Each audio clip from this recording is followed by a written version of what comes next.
tarde a todos. Quero agradecer a possibilidade de estar aqui novamente com todos vocês.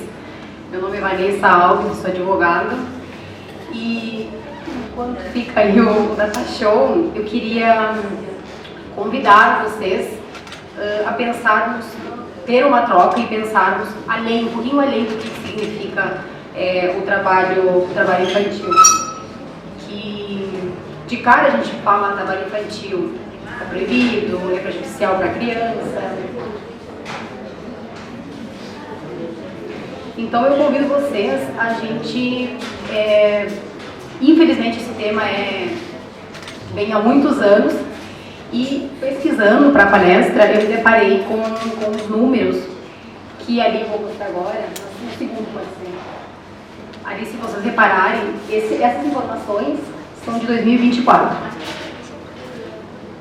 Tá bom. No Brasil, no primeiro semestre de 2024, foram mais de 200 denúncias detectadas por mês. E 2024 também. Por mês, em todo o Brasil, temos 1.251. Para mim foi muito surpreendente, porque, embora em Livramento a gente não tenha conhecimento, mas então, em algumas regiões é mais forte essa questão. Onde que passa? Pessoal, eu convido vocês a gente separar duas coisas: o trabalho infantil e a exploração do trabalho infantil.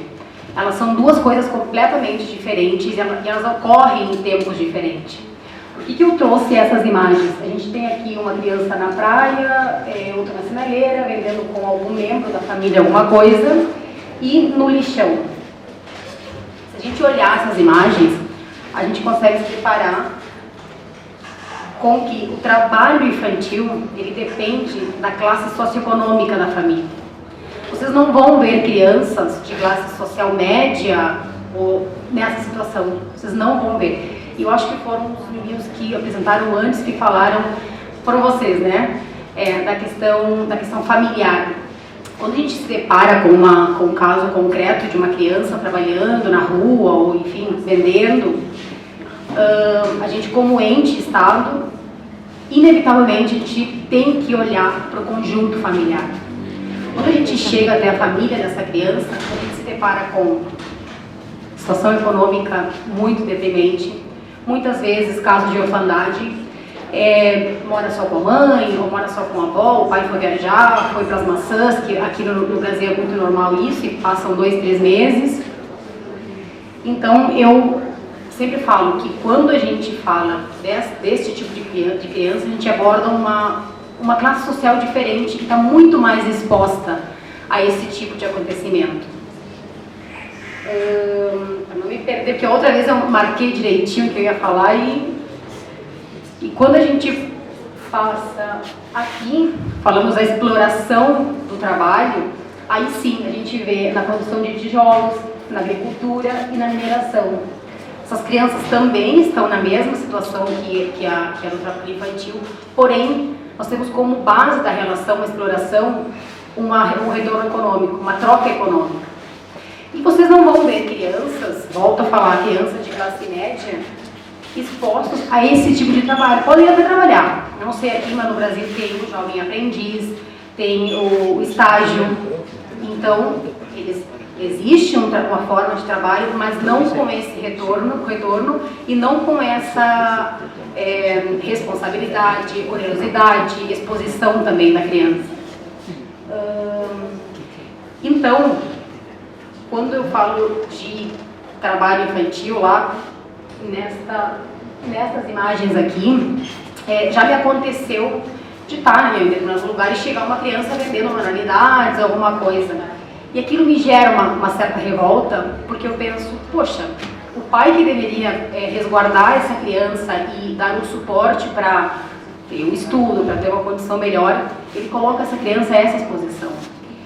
Só que daí, eu pensar assim é muito egoísta, a minha opinião. Pensar é muito egoísta. Por quê? Porque a gente continua olhando só aquele fato assim isolado e não todo o entorno familiar.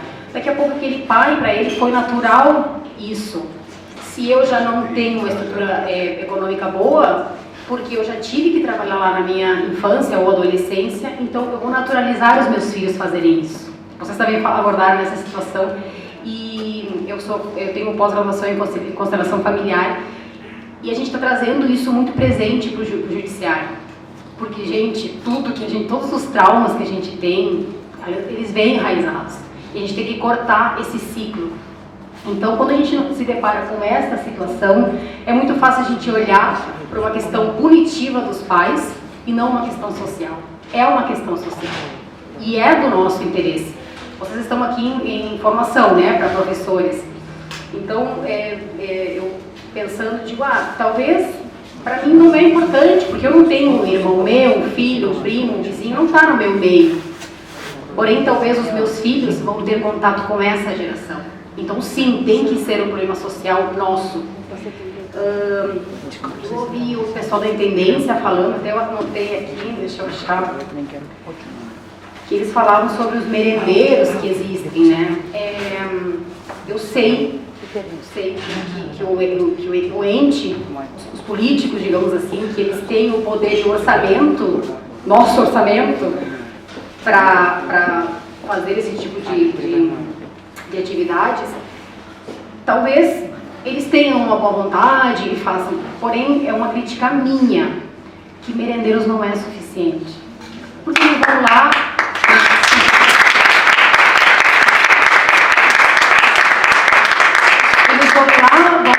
vão se alimentar, e muitos deles têm somente essa refeição. Então, quando a gente se depara nas vilas, eles falam, eu só vou na escola pelo alimento. E eu sou muito crítica, eu fico revoltada, porque parece que a gente não faz nada, né? Que a gente não faz nada, que a gente não cobra, mas assim, eles que estão ali para fazer e para mexer com o orçamento que a gente contribui para essas crianças. Mas a gente dá o auxílio, eu acho que o Uruguai tem também o Bolsa Família, né? Só que não é suficiente, ninguém se sustenta com salário mínimo, ninguém se sustenta com 20 mil pesos. Ninguém paga luz, muito deles aluguel. Então, assim, é muito miserável o nosso olhar para essa questão social. E eu volto a bater na tecla que eu falo lá dentro da Câmara. Trabalho infantil, violência, pobreza, não é uma questão pessoal desse meio, é uma questão social, é nossa responsabilidade. Já me perdi também aqui. Sim, eu vinha no carro e lembrei de eu tenho uma amiga minha que ela é professora de inglês. A gente estava conversando, ela me disse, o filho de uma conhecida nossa é aluno dela. Porém, essa criança, ela falta, é extremamente responsável, vai na aula quando ela quer e tal. E aí a minha amiga chamou ele e disse assim, poxa, tu é muito inteligente, eu vejo que tu tem facilidade de pegar o tema, por que tu não vem, começa a assistir as aulas, começa a atualizar o caderno? E diz que essa criança olhou para a professora e disse, prof, se eu venho ou não no colégio, mamãe nem fica sabendo. Ela nem sabe do meu caderno, ela nem sabe se eu tenho ou não caderno. E além disso, eu saio daqui do colégio, liceu, à 1 da tarde, vou para minha casa, às 5 horas tenho que pegar minha irmãzinha na escola e voltar para cá, dar lanche, dar comida, porque a mãe trabalha no restaurante e não está à noite. Então veja como é que a gente vai... Eu não sei que idade tem uma criança que está no primeiro ano de liceu aqui. 12. Imagina, como é que a gente vai exigir, a gente, digo, nesse caso, um professor, né? Cobrar da criança responsabilidade, disciplina, estudar em casa e vir na aula e prestar atenção. Não tem base, não tem suporte para isso. E talvez a gente pensasse assim, mas também vocês, futuros professores, né? Eu trabalhei também, passei dificuldade, porque tem que valorizar, tem que dar validade para a vida e para a história, nossa história. Porém, o papel que vocês ocupam, que eu ocupo, que os professores ocupam, ele tem que ser pensado além disso. Por isso que eu falei lá no começo, vamos pensar além do que é o trabalho infantil. É uma desestrutura familiar, é uma carência. E a gente, por mais difícil que seja, a gente tem que ter um olhar empático com essas crianças. Então eu falei para essa minha amiga, Imagina como é que tu tem que exigir dessa criança que tem uma vida de talvez uma adolescente que está indo para Montevidéu estudar, tomar conta de uma casa, e, enfim, concorrer à aula. É o mínimo. É o mínimo. Eu sei que é o mínimo. Essa é a minha realidade, mas para eles não é, né? Então, eu acho que quando eu falo do Estado, do poder, não é, isso nunca vai ser suficiente. Nem o Bolsa Família é suficiente. Tem que ser exigida alguma coisa em troca, porque a vida é uma via de mão dupla, né? Eu te dou, mas eu preciso receber alguma coisa em troca para... Talvez muitas famílias estão esperando essa exigência do Estado. Me provoca que eu preciso trabalhar, né? Tem pessoas que falam que só funciona baixo pressão. E eu acho que alguma dessas famílias se encaixam nesse pensamento. Também uma coisa que eu queria abordar era sobre a questão de ciclos que a gente vem repetindo. Aqui eu vim agora nessa rua aqui, é a estrada, né? E eu me deparei com... Eu tirei foto, mas eu não sei se a gente vai conseguir passar. É na sinaleira aqui uma mãe que tá pedindo, tá com cartaz ali e diz assim, não consigo ler o que diz: somos venezuelanos, estamos passando por dificuldade. Mas lá atrás tem duas crianças desenhando ali. Ellos venden alfajores de maicena. Separan en ese semáforo. Separan los padres con los nenes, y ellos de familia más, igual que ellos. Si no son los mismos que paran en este semáforo acá, o en el semáforo que decía el... Frente a la novena ya. Frente a la novena, en Artigas y Manuel Oribe. Y creo que en la mañana estaban con algodón dulce, no con el favor. É uma realidade que a gente está vendo aqui, e cada vez mais imigrantes. Muito. Y muchos llegan por Brasil hasta Singueris y ahí quedan sin plata y tienen que quedarse acá, no les queda otra. E ficam aqui. Eu estava vendo também que a Organização das Nações Unidas está com uma agenda, e aí eu fico pensando assim, da onde que saem esses pensamentos, essas ideias dessas pessoas que têm cargos e que recebem para isso. A ONU agora está com uma agenda 2030 que eles têm um projeto até 2023 combater o trabalho infantil. Vocês acham que vão chegar nesse objetivo? É óbvio que não, porque eles estão olhando isoladamente para esse problema e não para um contexto, para toda uma raiz que tem por trás, né? Eu já perdi todas as minhas folhas aqui. Aqui no Brasil, a gente está do lado, existe o ECA, o Estatuto da Criança e Adolescente, que resguarda os direitos dela. Existe a Constituição, que está previsto ali os direitos da criança. Porém, é muito engraçado, eu até ia trazer a Constituição para ler e acabei esquecendo, mas é no artigo 227, se eu não me engano, que diz aqui, especificamente no artigo 227, que diz que toda criança tem o direito de convivência familiar, lazer, cultura. E por aí vai. Aí eu pergunto para vocês, que ironia, parece até que é um deboche para eles. Está ali, está registrado na Constituição, que a gente fala e que são nossos direitos, só que nada disso é realmente aplicado, né? Não sei se aqui também não é a realidade. Eu faço um trabalho, eu trabalho desde antes da pandemia no lar da Linda da Léo Armal. E posso garantir que não é uma verdade. Agora há pouco teve um circo e a gente levou as crianças no circo e uma menina disse assim: tia, eu vou ir no circo, mas eu não acho que não foi, eu tenho medo, porque é um palhaço de verdade. Ela nunca tinha visto um palhaço de verdade. Enfim, coisas que parecem muito simples para outras crianças, para eles é uma aberração. Quantas crianças tem ali atualmente? Atualmente nós temos 19 crianças, entre 5 meses e 17 anos. Acá en Rivera me ha tocado alguna escuela que los chiquitines, los niños no conocen el centro de la ciudad. Ah, isso é outra verdade, eles não sabem onde é o centro, eles só sabem assim, ó, no contexto deles. Capaz. Claro que não, eles nunca foram numa pracinha ali de Ribeira, essas coisas. Essa é a Sí, bueno, hablar español. En realidad es que no conocen, como decía Paola, que no salieron de su contexto cultural, de su entorno, que no saben, nunca vinieron a la plaza allí. Los que van al centro son los padres a cobrar asignación o a cobrar, no sé, y a comprar cosas y vuelven. Claro, y por lo general los más grandes cuidan los más chicos. O que son acá. en el horario que ellos están en la escuela. O exactamente. Sabe que eu tenho um vizinho que ele trabalha no Inal.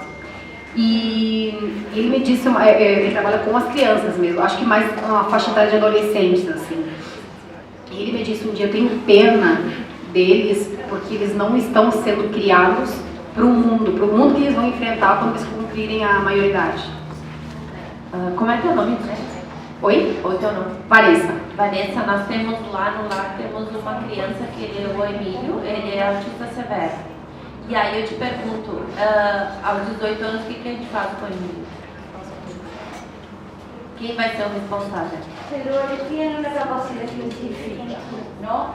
Pero acá en el final, a los 17 años, ya se piden ellos charla con el psicólogo porque no saben cómo enfrentar el año siguiente. Tem que ir pra rua, não tem? Claro. Vai pra onde? E quando eu fiz, exatamente, quando eu fiz essa crítica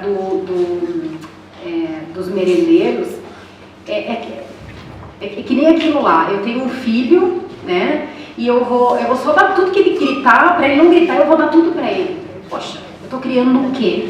Estou criando um ser que vai entender que cada vez que ele gritar, ele vai ter o que ele quiser. Não estou preparando ele para a vida. Então, quando eu faço essa crítica para os governos, de que, bom, em Livramento a gente nem merendeiro tem, começando por aí. A gente nem isso. Bom, a casa de acolhimento, ela está fechada. Ela está fechada há mais de 4 anos. Querem hablar en el Zoom? Hola, no me invito a Marí. Eu trabalho aqui no Shopping Siderismo, eu passo muitos imigrantes. Estavam falando, a senhora estava falando anteriormente, a companheira aí.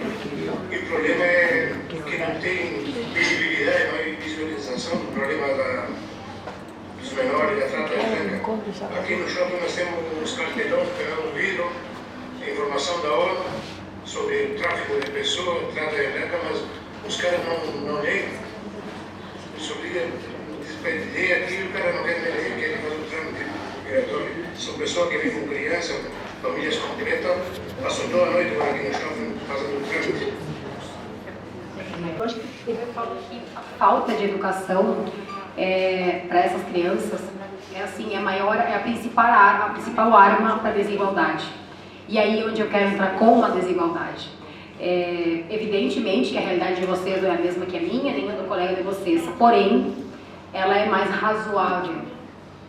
Uma criança dessas, das imagens que eu mostrei antes, elas vão chegar lá nos seus 15, 16 anos, eles não vão querer voltar para a escola, por vergonha, porque realmente não é mais um ambiente aceitado por eles mesmos. Então eu acho que a diferença de uma criança para outra que tem experiência, que tem, né, oportunidades, ela vai permanecer para o resto da vida. Aí também entra em conjunto o que vocês falaram, que aquele ciclo que se repetiu, que são adultos hoje frustrados e que eles não sequer pensam em, talvez, com muitos traumas a serem tratados, né? Então eu vendo aqui essa sala com pessoas tão jovens, que faixa etária vocês têm?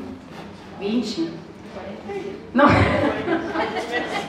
Aí já tem outra. 22, 23.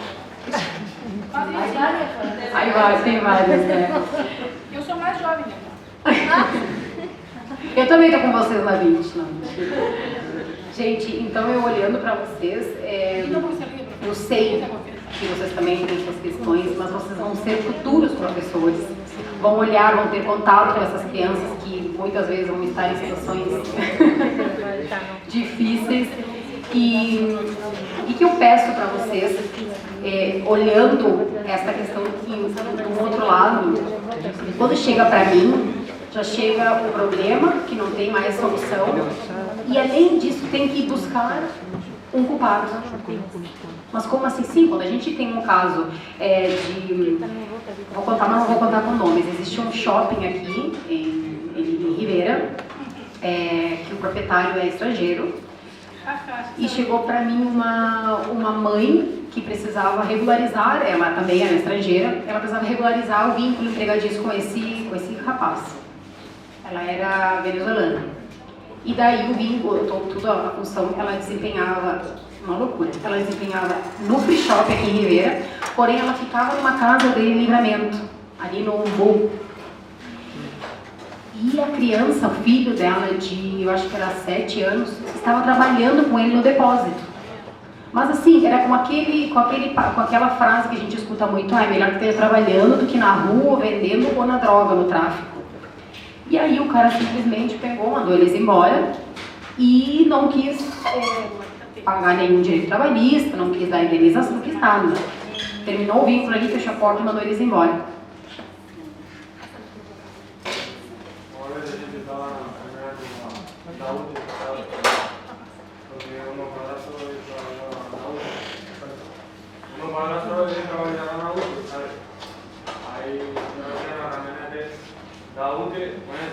Sim. E a gente estava passando por caminheiros, aí tinha uma pessoa ali, eu nunca tinha visto essa pessoa na minha vida, só que essa pessoa era um homem da idade, 50, 60, 70, e ele tinha 2 irmãos, crianças, né? Aí ele ofereceu para a gente que a gente não queria comprar aquelas crianças. Ele falou, temos esses 2 gurises acá, não los queres comprar, eu los vendo. Nada de pau. Aí a gente falou que não, e foi embora na casa da UTI. E a gente falou também que famílias que não têm estrutura e que têm necessidades econômicas. Acho que foi na Argentina que teve um caso de uma mãe que parece que tinha vendido o filho. Isso também é outro tema que tem que ser observado e pensado por nós, mas também pelos governadores, né, que estão hoje. Então, gente, para finalizar, eu queria lembrar a todos vocês que os meus professores foram peça-chave para uma busca de conhecimento e de evolução. Então, assim, vocês são uma peça-chave para combater a desigualdade na nossa sociedade. Eu sei que, volto a falar, eu sei que não é difícil, eu sei que é cansativo, a gente passa um perrengue para até chegar lá e trabalhar e receber o salário e tal, mas a gente precisa ter um olhar além da nota que nós vamos dar, além de uma prova, porque muitas vezes a gente estuda, vai lá, faz o sacrifício e a nota não condiz com o nosso esforço, porque existe toda uma história por trás. Eu sempre falo que os fatos, eles não ocorrem de um tema isolado. Então, existe uma questão por trás. E eu acredito sim que os professores, de fato, essa reunião, essa palestra foi pensada por professores. Então eu volto a falar, vocês são uma peça-chave para combater essa desigualdade e muitas vezes também, do lado de cá, que a gente está olhando todos vocês vão estar também olhando os alunos, muitas vezes vocês têm a possibilidade de identificar uma criança sofrida, com talvez violência dentro de casa, com problemas, cansada, porque trabalha, embora seja dentro da casa, com os afazeres, mas é um trabalho para eles. Então vocês têm essa possibilidade, ocupando esse lugar de professor, vocês têm essa possibilidade de, 5 minutinhos, ter um olhar empático com essas crianças e talvez, quem sabe, levar a ele conhecimentos e uma certa segurança de que tem alguém nesse mar de pessoas que observou, que identificou esse sentimento. Então, assim, eu desejo para vocês o sucesso e que sejam professores excelentes e sempre com esse olhar empático, porque salva vidas. Também, muito obrigada.